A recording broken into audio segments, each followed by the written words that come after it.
I think it might even have been the same map. Alright, so 1 second, I have the next game up.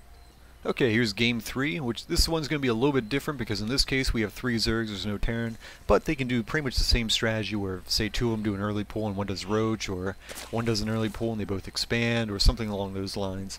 There's a wide variety of strategies triple Zerg teams can do, and in almost all cases, when you have 3 Zergs, you can completely control the map early game until at least 5 minutes in when Hellions might get out. And if you go, Roaches against that, or do a Baneling bust, you can usually take somebody out right away.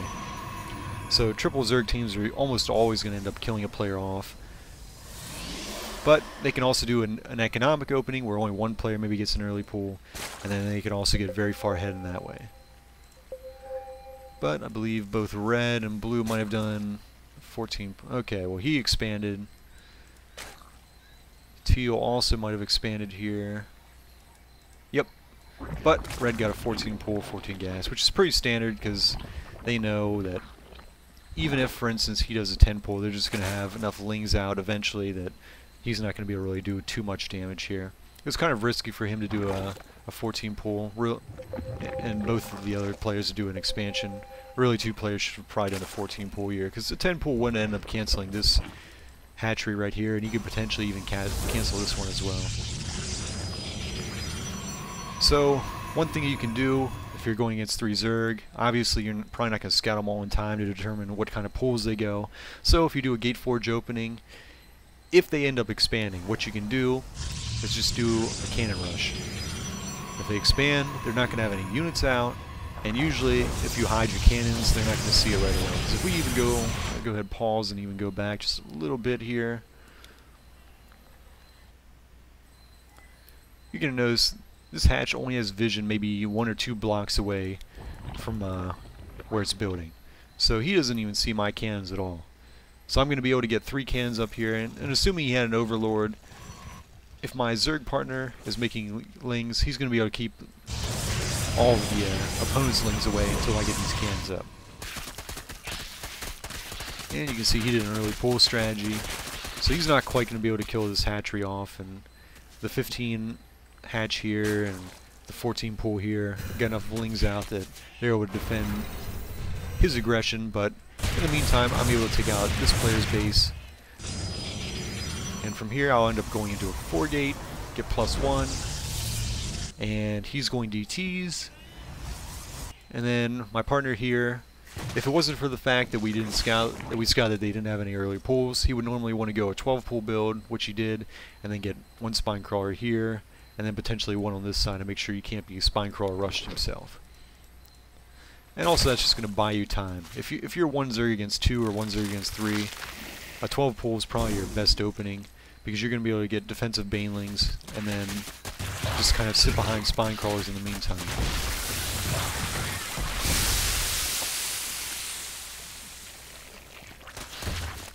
Because even though he has Banes right here, my partner also has some banelings.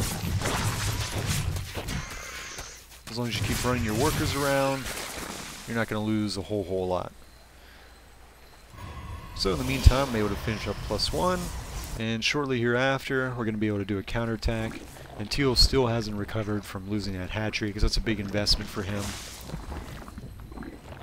And even if he did get a couple units out here, it's not a big deal, because he would also need to have his Spore Crawler up, which he does, but that's another investment. So this is like another 300 minerals. So he's already invested almost 600 minerals in defending his DTs and that cannon rush.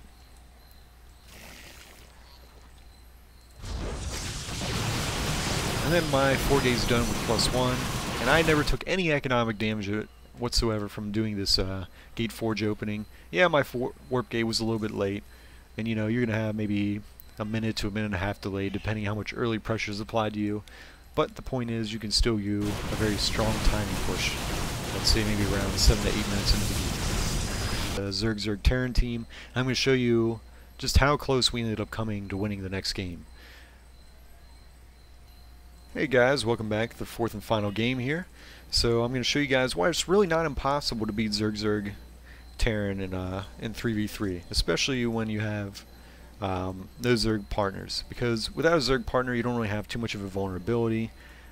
As long as you end up building defensive structures like cannons at a decent time in the game, you're going to be able to defend most early pressure. So in this game, since we have ramps that are really close together, we're going to end up having me go get a forge first, and my partner's going to do a normal gate cyber build, and he's going to be trying to tech up the DTs. What this player should really do is he's going to go for Void Rays, which isn't a bad choice in this game, considering that we see that once we get over to this Terran here, we're going to notice that he didn't have any barracks up yet. So it's either gas first or else it's a proxy. In either case, if you do a gas first, you're not going to have any anti-air, and even if you have a couple Marines, some Void Rays with good micro are going to be able to take that out. And if he was to go straight into Starport after getting his Hellions, he's also going to have some real issues. In this case, he ended up going for 2 proxy barracks, and he's gets a gas geyser, which means he's going for Marauders. But what you can do if you do a forge opening like this, once you do get one cannon up, you can actually go and cannon rush another Zerg player. In this case, he did a 10 pull, and this player did a hatch first build. So probably your best course of action is once you get one cannon up and you make a complete wall, you want to try and cannon rush the person who ended up going for the forge first build, because one cannon is going to hold all the pressure that they're going to apply early on. And then I'm going to be able to deny this expansion by getting a couple cannons up here. And once again, if you remember watching the last game, you're going to see that his hatchery doesn't have any vision at all.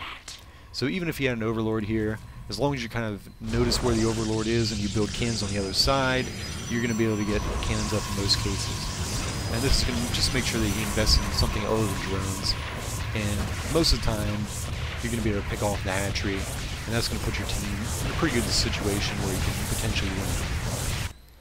Now, what I should have been doing during this time, once I got my cyber core up here, I really should have put down a couple more cannons. Just because since we don't know what he's doing exactly, and since we can't see any barracks in his base, you have to assume that he's doing a proxy. So if I have 2 more cannons here, I'm probably going to be able to buy enough time to make sure that my partners can get out on the map and defend me, since I did a forge first build.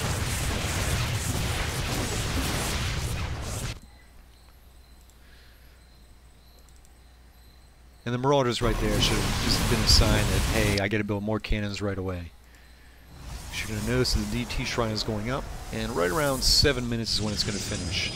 So once the DTs get out on the map, it's going to force the other team back into their base to defend, and that's going to give us a little bit of time to do a counterattack.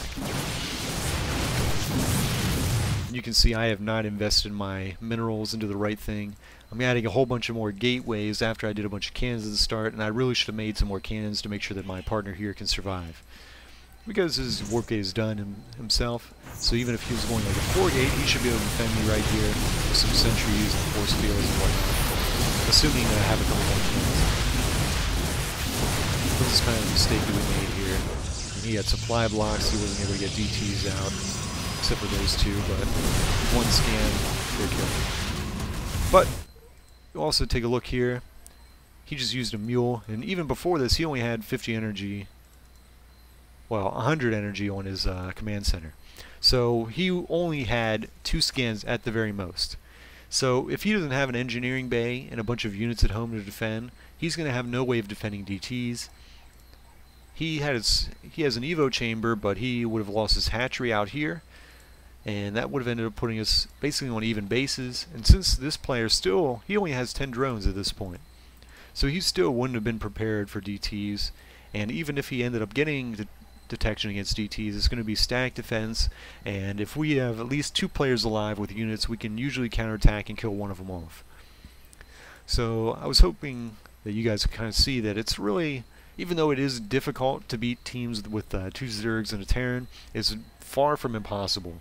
You just have to make sure you play conservative at the very beginning of the game until you can get to DTs or Void Rays or some kind of other tech play out, and just really buy time, because once 3 players on your team can get out on the map, usually you're going to be able to kind of take your own expansions, and it's going to eventually transition into more of a normal game.